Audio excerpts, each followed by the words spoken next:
میرا نام نازیہ ہے۔ ہم کراچی میں رہا کرتے تھے۔ میرے بعد ایک 5 بہنیں پیدا ہوئیں، لیکن بدقسمتی سے وہ پیدائش کے چند مہینے بعد ہی مر جاتی تھی۔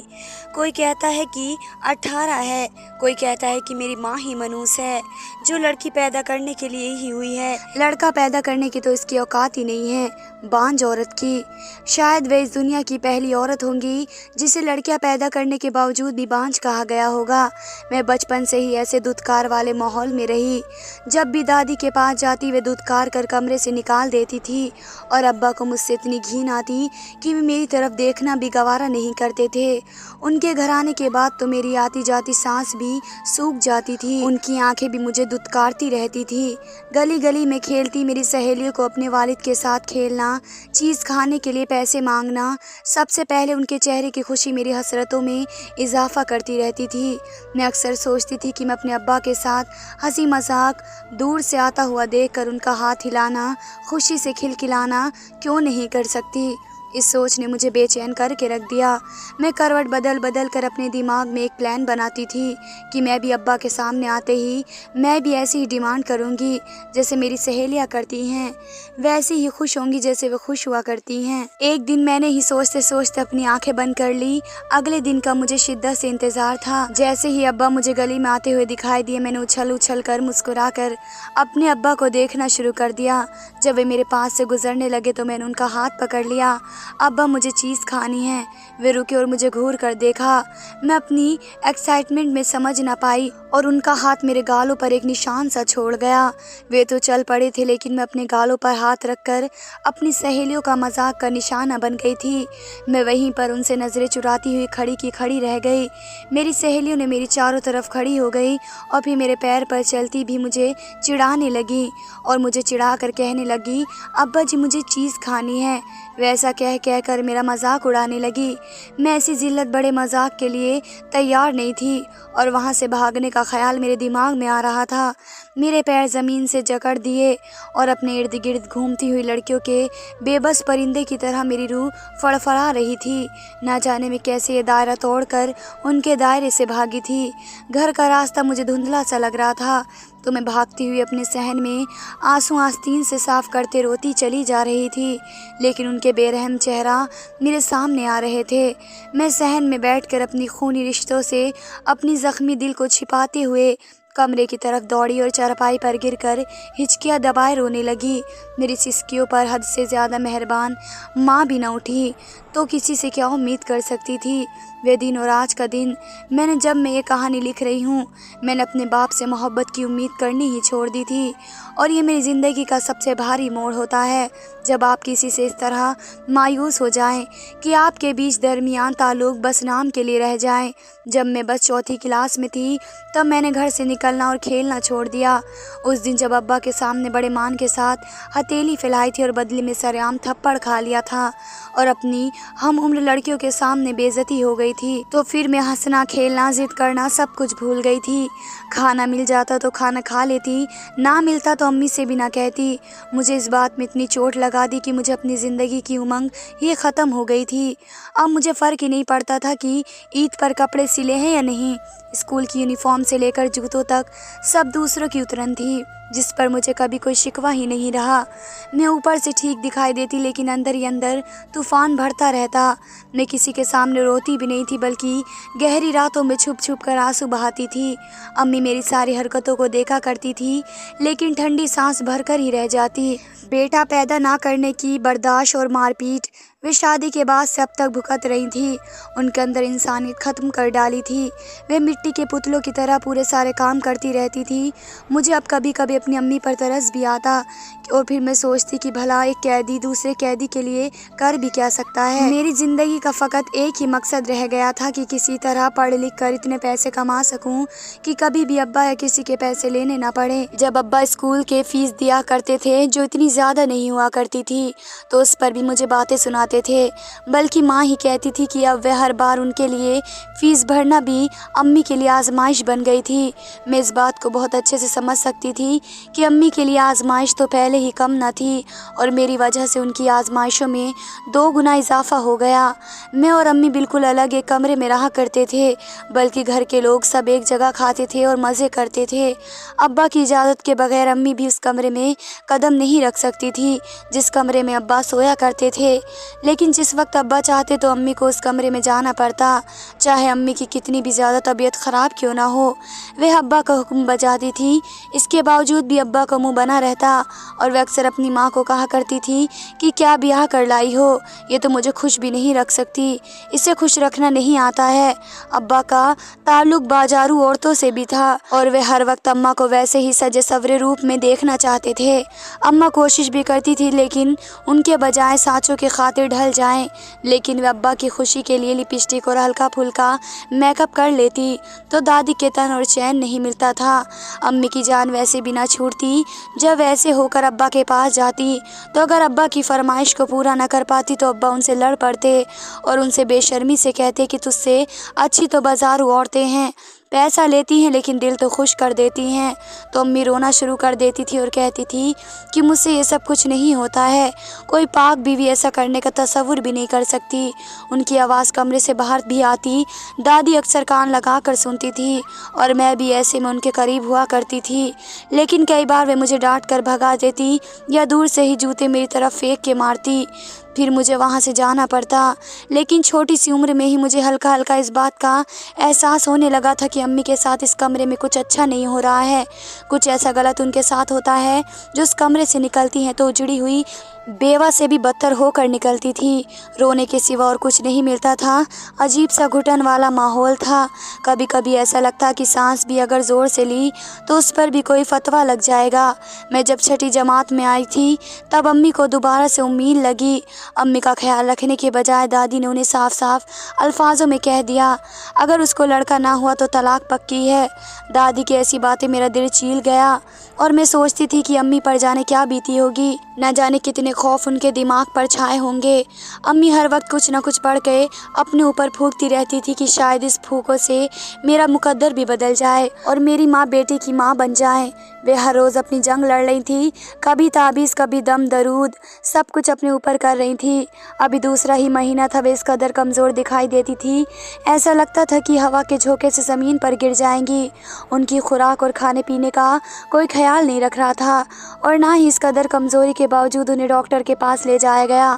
میں نے دبی دبی آواز میں امی کی رنگت کو دیکھ کر کہا کہ ڈاکٹر کے پاس جائیں، شاید وہ وٹامن کی کچھ گولیاں دے دیں جس سے ان کی طبیعت کچھ ٹھیک ہو جائے، لیکن امی حسرت بھری نظروں سے بس مجھے چپ چاپ دیکھتی چلی جاتی تھی، کیونکہ ان کے ہاتھ میں کچھ نہیں تھا، نہ پیسہ نہ پتی کی محبت، اور گھر کا کام کا بوجھ انہیں بہت زیادہ پریشان رکھتا تھا۔ لیکن مجھ سے جتنا بن پڑتا اتنا میں امی کی مدد کر دیتی، لیکن میں خود بھی بہت چھوٹی تھی، امی جانے کیوں مجھے اپنے سے زیادہ بے بس دکھائی دیتی تھی۔